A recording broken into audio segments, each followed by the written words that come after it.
Good morning students. आज हम लोग कक्षा 12 फिजिक्स का दूसरा वीडियो अपलोड करने जा रहे हैं। इसमें जो हमारा टॉपिक था वो है प्रेरण द्वारा आवेशन। तो प्रेरण द्वारा आवेशन होता क्या है, इसके बारे में हम लोग पहले पढ़ेंगे। वैसे आवेशन का मतलब होता है किसी वस्तु को आवेशित करना, यानी किसी वस्तु को आवेशित करने का मतलब ये है कि कोई ऐसी वस्तु जो अनावेशित हो। अनावेशित का मतलब जिसपे कोई आवेश न हो, उसको हम लोग कैसे आवेशित करते हैं। इसके लिए सबसे पहले हम लोगों को कोई पिंड लेना होगा। जैसे हमने एक गोला लिया, इस गोले को हमने एक स्टैंड से लगाया। गोला जिस भी वस्तु का बना होगा, हम लोग ये कहते हैं कि ये कई कणों से मिलकर बना होगा, ये कहीं परमाणुओं से मिलकर बना है। तो परमाणु विद्युत उदासीन होते हैं, अतः ये गोला भी क्या होगा, विद्युत उदासीन। इसी प्रकार हम लोग क्या करते हैं, दो गोले ए व बी को एक दूसरे से सटा के एक स्टैंड के सहारे लगाते हैं।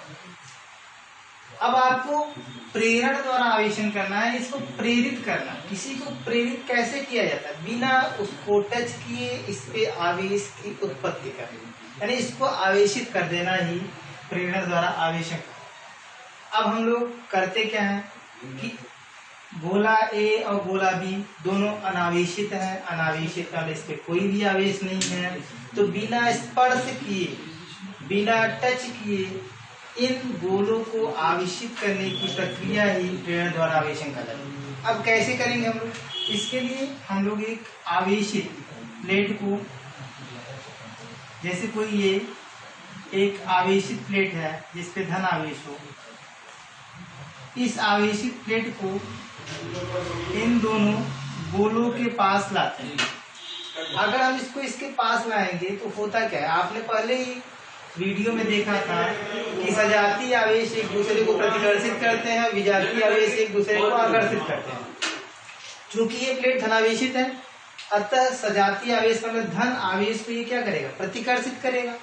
तो यहाँ ऋण आवेश, ये परमाणु जो है, जो भी परमाणु होता है, परमाणु के नाभिक में प्रोटॉन और न्यूट्रॉन होते हैं। इसके चारों इलेक्ट्रॉन निश्चित कक्षा में चक्कर लगाता है। प्रोटॉन और न्यूट्रॉन पे, प्रोटॉन पे धनावेश, प्रोटॉन आपका धनावेशित होता है और न्यूट्रॉन विद्युत उदासीन होता है। लेकिन इलेक्ट्रॉन पे कौन सा आवेश होता है, ऋण आवेश।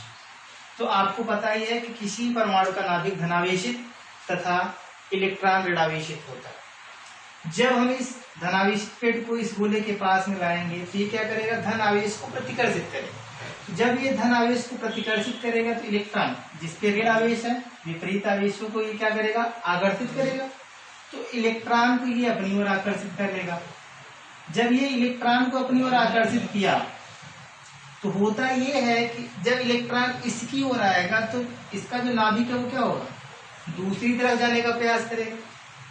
तो इसके यानी इस गोले के दूसरे छोर पे धनावेश उत्पन्न हो जाता है। धनावेश ठीक उतना ही धनावेश उत्पन्न होगा जितना इस गोले यानी गोले ए पे ऋणावेश उत्पन्न होता है। अब हम लोग करते क्या है, इन दोनों गोलों के स्टैंड को अलग अलग करते हैं। ये प्लेट गोला ए के पास होना चाहिए।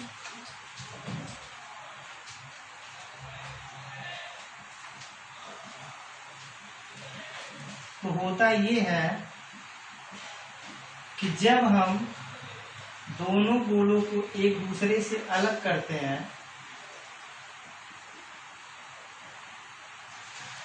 तो गोला ए पे ऋण आवेश एक समान रूप से वितरित हो जाता है,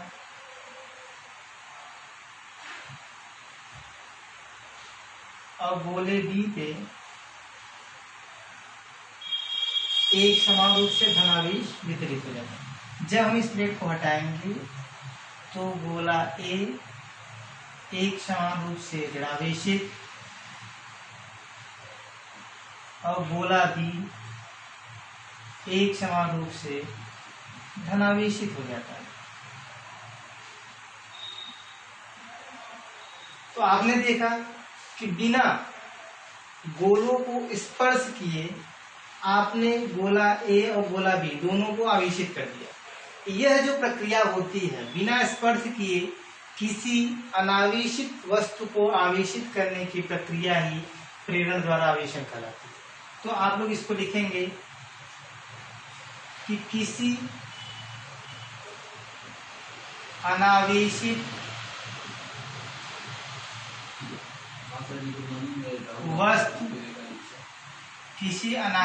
वस्तु को बिना स्पर्श किए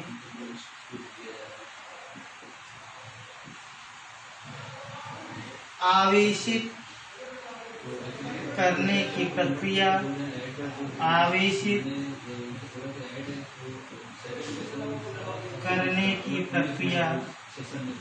को प्रेरण द्वारा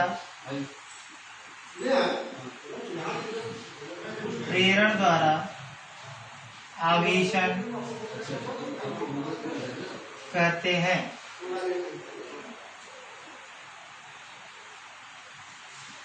निश्चित रूप से ये टॉपिक आपका क्लियर हो ही चुका होगा कि अगर हम लोग किसी भी वस्तु को, अनावेशित वस्तु को बिना स्पर्श किए उसको आवेशित कर दे रहे हैं तो यह प्रक्रिया क्या कहलाती है?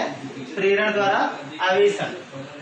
इस टॉपिक के बाद हमारा जो अगला टॉपिक है वो है वैद्युत आवेश के मूल गुण, यानी वैद्युत आवेश के क्या गुण होते हैं। निश्चित तौर पे आपने प्रेरण द्वारा आवेशन समझ में आ गया। चलते हैं आगे बढ़ते हैं हम लोग। फिजिक्स का जो अगला टॉपिक है वो ये है कि वैद्युत आवेश के जो मूल गुण है यानी उसकी क्या क्या प्रॉपर्टीज है, उन प्रॉपर्टीज के बारे में हम लोग पढ़ेंगे। तो प्रॉपर्टीज है क्या? तो प्रॉपर्टी लिखिए आप टॉपिक, वैद्युत आवेश के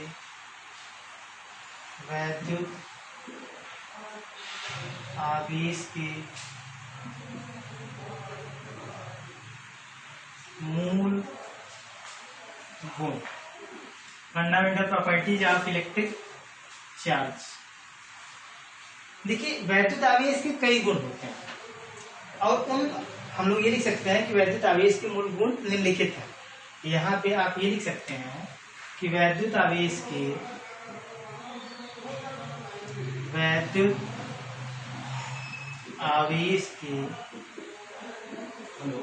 मूल गुण निम्नलिखित हैं।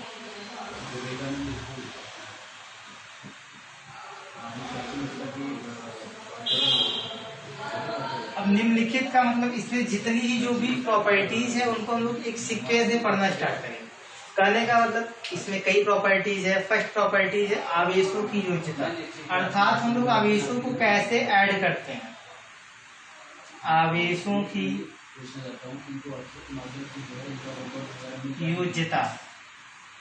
योज्यता का मतलब होता है योग। आप आवेशों को कैसे जोड़ते हैं? जैसे कि आपने कोई एक पिंड लिया या कोई वस्तु लिया, इस वस्तु पे कई आवेश हैं। जैसे बिंदु ए पे आपका +3q आवेश है, बिंदु बी पे -q आवेश है, बिंदु सी आपने लिया इस पे +2q आवेश है। तो कहने का मतलब इसी प्रकार का ढेर सारे बिंदु हों इस वस्तु पे और उन सभी बिंदुओं पे अलग अलग आवेश, जैसे बिंदु ए पे +3q आवेश, बिंदु बी पे -q आवेश और बिंदु सी पे +2q आवेश। तो इस पूरे पिंड पे, इस पूरे वस्तु पे इन आवेशों का जो संपूर्ण इफेक्ट है वो क्या होगा, संपूर्ण प्रभाव क्या होगा, उसी को हम लोग कहते हैं आवेशों की योज्यता। जैसे हम इस पिंड की बात करें तो इसमें एक रूल होता है। रूल ये होता है कि जो संपूर्ण आवेश है जिसको आप सिग्मा क्यू से भी इंडिकेट कर सकते हैं वो ये होगा। यहाँ पे आप मैं Q1 Q2 Q3 भी लिख सकता हूँ, बट यहाँ इसकी वैल्यूएशन क्या है, Q1 Q2 Q3 की बजाय QA QB and QC। QA का मतलब आप बिंदु ए पे आवेश, जो भी बिंदु ए पे उपस्थित आवेश है उसकी बात करेंगे। QB का मतलब है बिंदु बी पे उपस्थित आवेश और QC का मतलब होता है बिंदु सी पर उपस्थित आवेश की बात करें। तो हम लोग यहाँ भी ये लिख सकते हैं QA plus Q B plus Q C and hence on. इसका मतलब ये है कि ढेर सारे अगर बिंदु होंगे तो सभी बिंदुओं के जो भी बिंदु हैं उन पर उपस्थित आवेशों का कुल योग, यानी बीजगणितीय योग आप इसको कर सकते हैं। तो बीजगणितीय योग का मतलब ये है, जैसे क्यू ए पे क्या है +3 क्यू आवेश, क्यू बी पे आप देखेंगे तो -2, क्योंकि यहाँ पे क्या है प्लस है तो यहाँ पे आपको -2 लिखना होगा। प्लस क्यू सी पे आपका क्या है +2 क्यू। अब इसको आप ऐड कर लेंगे तो +3 क्यू और +2 क्यू +5 क्यू हो जाएगा और -2। अब 5 क्यू -2 तो कितना होगा +4 क्यू। कहने का मतलब ये है कि अगर इस पिंड को अकेले लिया जाए तो इसके पूरे पृष्ठ पे सिर्फ एक आवेश वर्क करेगा, वो होगा +4 क्यू का। तो इस नियम को ही हम लोग क्या कहते हैं आवेशों की योज्यता का नियम। आवेशों की योज्यता का नियम, इसको आप कैसे लिख सकते हैं, चलिए देखते हैं कि आवेशों की योज्यता हम लोग कैसे आइडेंटिफाई कर सकते हैं या कैसे लिख सकते हैं। तो देखिए, किसी पिंड या वस्तु, जो भी आपको लिखना है आप लिख सकते हैं, किसी वस्तु के समस्त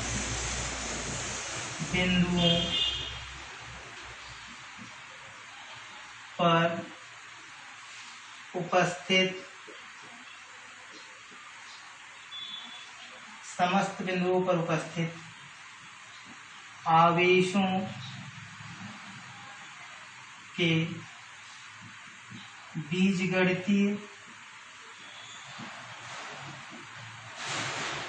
बीजगणितीय योग को आवेशों की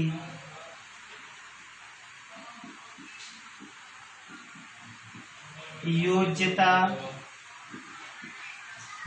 का नियम कहते हैं। क्या इस नियम के अनुसार किसी वस्तु के समस्त बिंदुओं पर उपस्थित आवेशों के बीजगणितीय योग के बराबर होता है।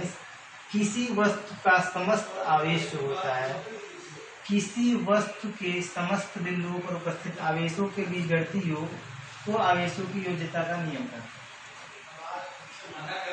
योज्यता का नियम करते हैं। आप इसको लिख भी सकते हैं, जैसे ये फिगर लिखेंगे, ये फिगर बनाएंगे, फिगर के अकॉर्डिंग आप इसको इसके बाद नोट कर लीजिए कि डेल्टा या sigma Q is equal to Q A Q plus Q B plus Q C plus हेंसॉन क्यू एल भी आप यहाँ लिख सकते हैं। अगर यहाँ पे कई पॉइंट्स हों तो आप उसके अकॉर्डिंग यहाँ पे क्यू एल भी लिख सकते हैं। बट हमने यहाँ पे इस फिगर में केवल 3 पॉइंट्स दिए हैं, केवल 3 बिंदुओं को हमने लिया है, इसलिए इसका जो आपका यहाँ पे जो भी मैंने लिखा है तो आपको फाइनली इस पे यानी इस बिंदु पे यानी इस वस्तु पे उपस्थित कुल आवेश +q होगा। इसको आप यहाँ पे नोट करेंगे और फाइनली कहीं कहीं आपका ये भी लिखा होता है कि q is equal to small q1 plus small q2 plus small q3 plus dot dot dot small qn। तो कुल अगर हम लोग देखें आवेशों की योज्यता का मूल नियम यही है कि किसी वस्तु पे उपस्थित समस्त आवेश जो होता है यानी कई बिंदुओं पर उपस्थित समस्त आवेशों का बीजगणितीय योग ही आवेशों की योज्यता का नियम कहलाता है। फिर हम लोग इसी में चलेंगे वैद्युत आवेश, यानी हम लोग अभी देखिए वैद्युत आवेशों की मूल गुण की बात करें। मूल गुण में पहला है क्या आवेशों की योज्यता। जब हम लोग बात करेंगे दूसरे नियम की बात, तो दूसरा नियम ये है कि वैद्युत आवेश संरक्षित होता है, कंजर्वेशन ऑफ इलेक्ट्रिक चार्जेस। अब कंजर्वेशन की बात करते हैं तो हमने 11th में आपको कई कंजर्वेशन लॉ बताए थे। वहां पे आपने क्या पढ़ा था, द्रव्यमान संरक्षित होता है, ऊर्जा संरक्षण का सिद्धांत, रेखीय संवेग संरक्षण का सिद्धांत, कोणीय संवेग संरक्षण। तो उसी क्रम में हम एक नए संरक्षण की बात करते हैं। शायद हमने वहां पे आपको आवेश संरक्षण का भी जिक्र किया था। तो हम लोग यहाँ पे वैद्युत आवेशों के मूल गुण की जब बात करेंगे तो उसमें दूसरे इसकी जो सेकेंड प्रॉपर्टीज है हम उसकी बात करते हैं, ठीक है। इसी के अंडर में हमारा जो है सेकेंड टॉपिक स्टार्ट होता है, वो है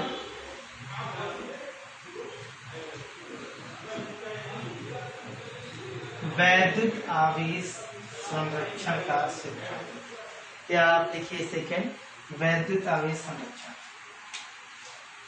सेकेंड वैद्युत आवेश संरक्षण का सिद्धांत।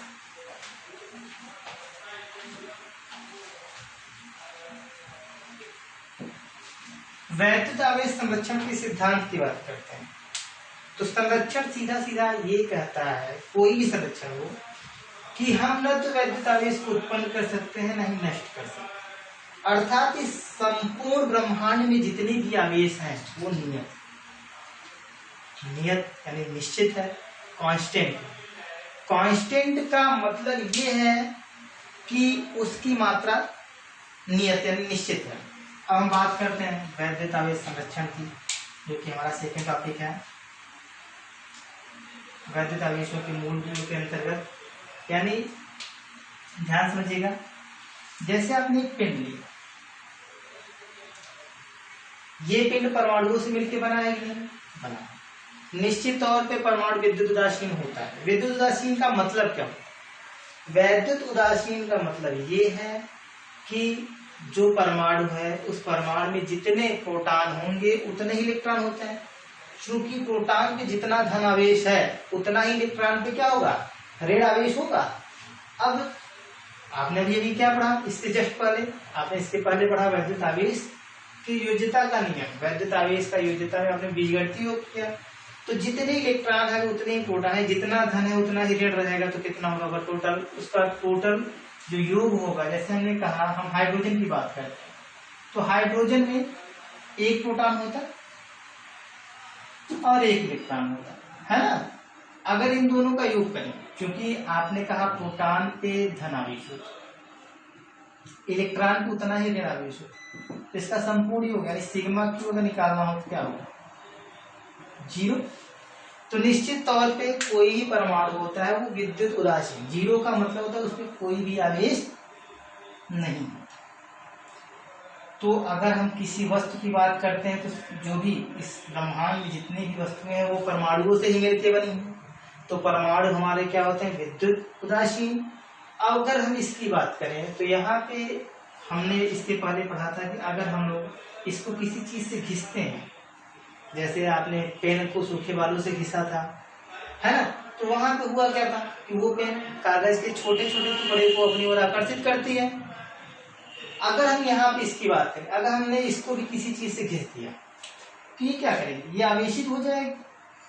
अब ये आवेशित हुआ तो कैसे हुआ, तो जैसे आपने इसको जिस चीज से, जिस भी वस्तु से इसको आपने खींचा था, अगर देखें तो घिसने के पश्चात यहां से हो सकता है इलेक्ट्रॉन निकल के इस पे चला जाए, है ना, हो सकता है यहां से इलेक्ट्रॉन निकल के इस पे चला जाए। अगर इलेक्ट्रॉन यहां से निकल रहा है तो जाहिर सी बात इससे प्रोटॉनों की दिक्कत हो रही कि नहीं, प्रोटॉनों की दिक्कत, जैसे यहाँ से 2 इलेक्ट्रॉन इस पे गया तो यहाँ 2 इलेक्ट्रॉन की अधिकता हो गई, और इलेक्ट्रॉन पे क्या होता है, माइनस आवेश होता है, ऋण आवेश होता है, अतः इस वस्तु पे -2q आवेश उत्पन्न हो जाए। और उतना ही धन आवेश, जितना इलेक्ट्रॉन यहाँ से निकला उतना यहाँ प्रोटॉन की अधिकता हुई, प्रोटॉन पे धन आवेश होता है। अब 2 इलेक्ट्रॉन निकला तो 2 प्रोटॉन की अधिकता हुई, तो यहाँ पे +2q आवेश हो जाएगा। अगर हम लोग इन दोनों वस्तुओं को फिर से आपस में मिलाएं तो क्या होगा कि ये दोनों एक दूसरे को आकर्षित करके फिर से उदासीन बन जाएंगे। अर्थात आपने ये 2q आवेश उत्पन्न नहीं किया था, इस ब्रह्मांड में जो संपूर्ण आवेश था 0, अगर देखा जाए तो उत्पन्न फिर से हो गया 0। तो कहने का सीधा सीधा एक लाइन में आप इसकी जो है इसकी स्टेटमेंट को याद रखिए। वो स्टेटमेंट ये है कि वैद्युत आवेश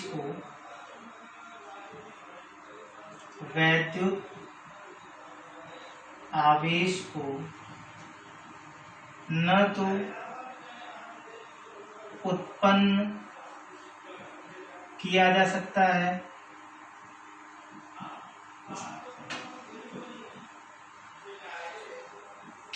और न ही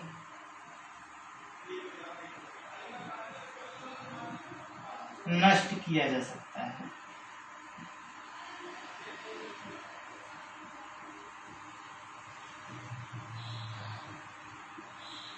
वैद्युत आवेश को न तो उत्पन्न किया जा सकता है और न ही नष्ट किया जा सकता है, अर्थात संपूर्ण ब्रह्मांड में कुल आवेश नियत होता है। आप सेकंड डिफिनेशन इसकी ये भी लिख सकते हैं, सेकंड स्टेटमेंट इसका ये भी लिख सकते हैं कि समस्त ब्रह्मांड में उपस्थित कुल आवेश नियत होता है। खैर, आपने हमेशा केवल यही स्टेटमेंट पढ़ा है सभी जगह। जैसे आपने अगर ऊर्जा संरक्षण की बात की जाए तो ऊर्जा संरक्षण आपने पढ़ा कि ऊर्जा को न तो उत्पन्न किया जा सकता है न ही नष्ट किया जा सकता है। सेम ऐसे ही वैद्युत आवेश को न तो उत्पन्न किया जा सकता है और न ही नष्ट किया जा सकता है। केवल एक लाइन का यही स्टेटमेंट आपके लिए सफिशियंट है। हम लोग इसी क्रम में आगे बढ़ते हुए वैद्युत आवेश का क्वांटमीकरण पढ़ते हैं, जो कि बहुत ही महत्वपूर्ण है बोर्ड एग्जाम के लिहाज से।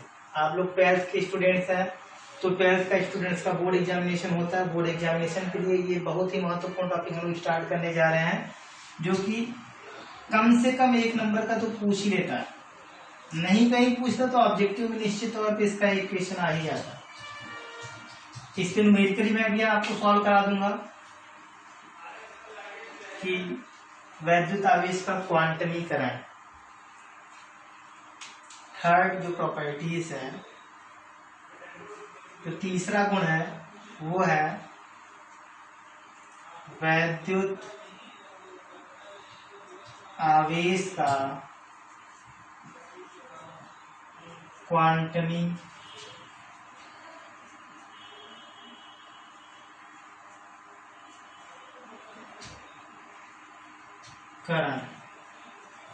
ये क्वांटमीकरण होता है, देखिए हम लोग जब क्लास 12th का क्लास स्टार्ट करते हैं तो क्लास 12th के क्लास का जो भी कुछ टॉपिक्स हैं जो कि हाई स्कूल से रिलेटेड है।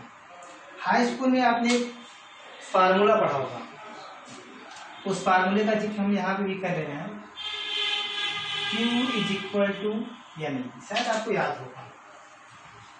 तो हम इस फार्मूले का जिक्र करते हैं और इसी फार्मूले का देखिए सबसे महत्वपूर्ण जो बात है वो वैद्युत आवेश का क्वांटमीकरण इसी को इंडिकेट करता है। अब इसको इंडिकेट करने का मतलब क्या होता है, हम लोग इसकी बात कर लेते हैं। देखिए E क्या है, इस समस्त ब्रह्मांड की अगर हम बात करें, समस्त ब्रह्मांड में जो सबसे छोटा आवेशित कण पाया जाता है, सूक्ष्मतम कण जो पाया जाता है, वो हमारा इलेक्ट्रॉन होता है। क्या होता है? इलेक्ट्रॉन होता है। अगर हम इलेक्ट्रॉन की बात करें तो इलेक्ट्रॉन पे जो आवेश पाया जाता है, आपने पहले भी डिस्कस कर रखा है कि इलेक्ट्रॉन पे आवेश पाया जाता है। और अगर हम बात करें प्रोटॉन पे तो उतना ही धन आवेश पाया जाता है। तो जो ऋण आवेश पाया जाता है इलेक्ट्रॉन पे वो कितना होता है, ये भी शायद आपने पढ़ रखा है। इलेक्ट्रॉन पे जो हमारा ऋण आवेश होता है, क्योंकि ऋण आवेशित है इसलिए हम लोग यहाँ पे माइनस लिखते हैं। अब कितना आवेश होता है?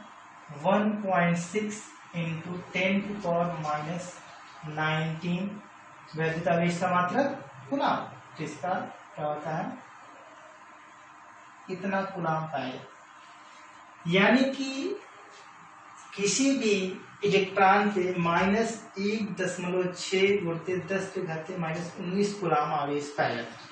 और यह इस ब्रह्मांड में स्थित सबसे न्यूनतम आवेश होता है किसी कण पे पाया जाता है।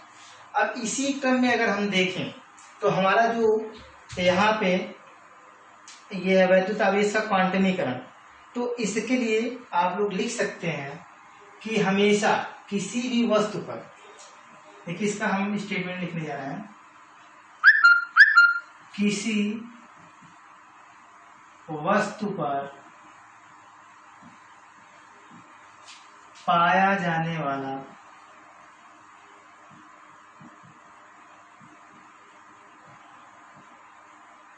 कुल आवेश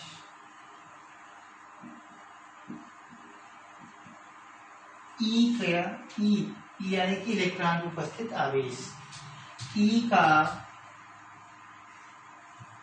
पूर्ण गुणज होता है,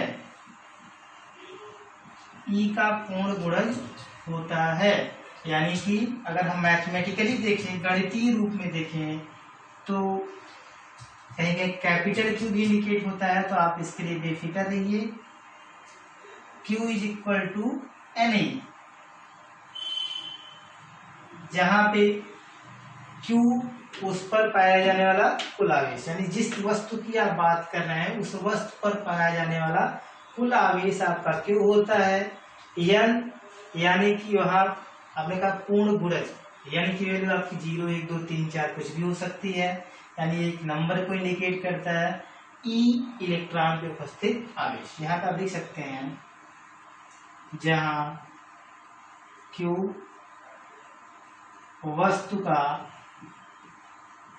कुल आवेश,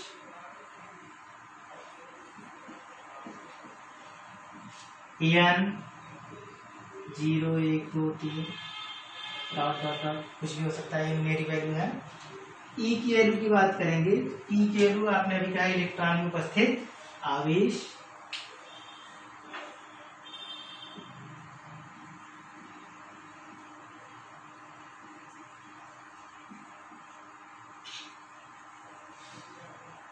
और इलेक्ट्रॉन के कुल आवेश जो होता है वो होता है -1.6। आप केवल इतना याद रखिए कि वैल्यू 1.6 इंटू 10⁻⁹ कूलम। यही इस ब्रह्मांड में पाया जाने वाला सबसे न्यूनतम आवेश होता है। ओके, सी का मतलब कूलम। तो वैद्युत आवेश के मूल गुण में हम लोग इन तीनों प्रॉपर्टीज को पढ़ेंगे। इसके बाद हम लोग कुछ एक न्यूमेरिकल को सॉल्व करेंगे। जैसा कि हमने कहा कि हमारा ये फार्मूला बहुत ही महत्वपूर्ण है, और इस फार्मूले के अकॉर्डिंग कुछ एक न्यूमेरिकल्स भी आ जाते हैं। तो अब हम लोग उन न्यूमेरिकल्स की बात करते हैं, चलते हैं आगे। तो वैद्युत आवेश का मूल गुण जो है, ये टॉपिक यहाँ पे समाप्त हुआ। अब जो हमारा है वैद्युत आवेश का क्वांटमीकरण टॉपिक, जो कि बहुत ही महत्वपूर्ण है बोर्ड एग्जाम के लिहाज से, तो हम लोग इसके कुछ न्यूमेरिकल को सॉल्व करने चाहते हैं।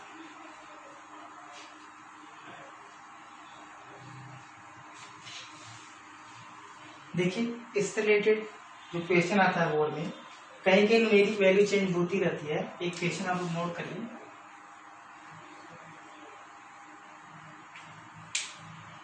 कभी कभी क्वेश्चन पूछ लेता है कि एक कूलम आवेश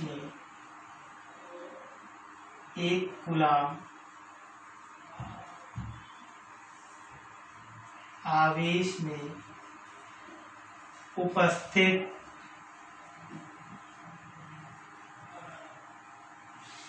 उपस्थित इलेक्ट्रॉनों की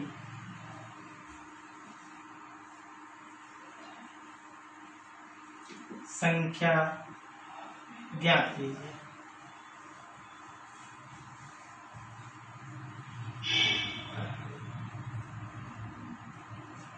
ध्यान समझिएगा, मैंने एक कूलम लिखा है, बोर्ड एग्जामिनेशन इसकी वेरिएशन कभी कभी चेंज कर देता है, 2 कूलम, 5 कूलम, 6 कूलम, 10 कूलम, कुछ भी ऐसे दे सकता है। तो निश्चित तौर पे अगर आप यहाँ पे बात करेंगे कि एक कूलम आवेश में उपस्थित इलेक्ट्रॉनों की संख्या या कितनी इलेक्ट्रॉन उपस्थित होते हैं, 5 कूलम में, 10 कूलम में, यहाँ पे क्वेश्चन जो है उसमें केवल 1 कूलम दिया गया है। तो इसके सॉल्यूशन की हम लोग बात करते हैं कि इसका सॉल्यूशन होता है कैसे, आप इसको कैसे सॉल्व कर सकते हैं।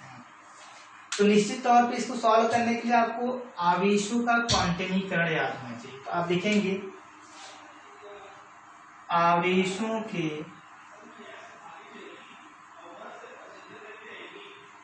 क्वांटमीकरण के सिद्धांत से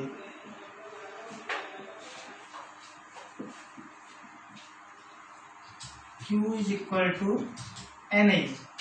क्या दिया है इसमें, आपको दिया क्या है, 1 कूलम। क्या दिया है, 1 कूलम। कूलम किसका मात्रक होता है, आवेश। अर्थात यहाँ पे आपको दिया है Q is equal to 1 coulomb, यानी Q की वैल्यू आपको 1 दी गई है। अब हम जब इससे आगे बढ़ते हैं, इससे आगे जब जाएंगे तो आपको E की वैल्यू तो पता ही है, 1.6 इंटू 10⁻⁻19 कूलम। क्लियर? तो आपसे पूछ क्या रहा है, इलेक्ट्रॉनों की संख्या। जाहिर सी बात है n क्या इंडिकेट करता है, इलेक्ट्रॉनों की संख्या को। तो इस फार्मूले से आप लिखेंगे क्या, n is equal to Q/E। यानी कि अगर हम लोग E को यहां से यानी राइट साइड से लेफ्ट साइड में ले आए, अर्थात इसका पक्षांतर करें तो यहाँ ये मल्टीप्लाई है, इधर जाएगा तो डिवीजन में जाएगा। अब आपको करनी क्या है, Q की वैल्यू को पुट अप करनी है। Q की वैल्यू आपने क्या लिखा है, क्या दिया है आपको, 1 कूलम। E की वैल्यू आपको पता ही है, 1.6 उल्टे 10⁻⁻19। यहाँ पे ये कूलम है, ये भी, और यहाँ पे ये भी कूलम है। कूलम से कूलम कैंसिल हो जाएगा। क्या ये 10⁻⁻19 जब ऊपर जाएगा तो क्या हो जाएगा, +19। आप इसको लिख सकते हैं 1 इंटू 10⁻19। थोड़ा सा इसको बड़ा लिखते हैं, 1 इंटू 10⁻19/1.6। अगर हम देखें यहाँ तो अभी भी 1 हमारा 1.6 से क्या है, कम है। तो जाहिर सी बात है हम लोग यहाँ से 1 0 यहाँ बढ़ाते हैं, तो यहाँ पे हम इसको लिख सकते हैं 10 इंटू 10⁻18/1.6। अगर हम लोग देखें तो यहाँ से ये डेसिमल यहाँ से हटाते हैं तो हो जाएगा 100 इंटू 10⁻18/16। अब 16 का 100 में अगर आप बुरा भाग देंगे तो क्या होगा, 16 छक्का 96, 4 दशमलव का 40, 16 दूना 32, 8 80, 16 पंचे 80, 10 की घाती 18। तो यानी कि 1 कूलम आवेश में कुल 6.25 वोल्ट 10 की घाती 18 इलेक्ट्रॉन उपस्थित होते हैं। इसी प्रकार आप लोग 5 कूलम, 10 कूलम, 15 कूलम देखिए, क्वेश्चन को सॉल्व करिए। आज के लिए इतना ही, धन्यवाद।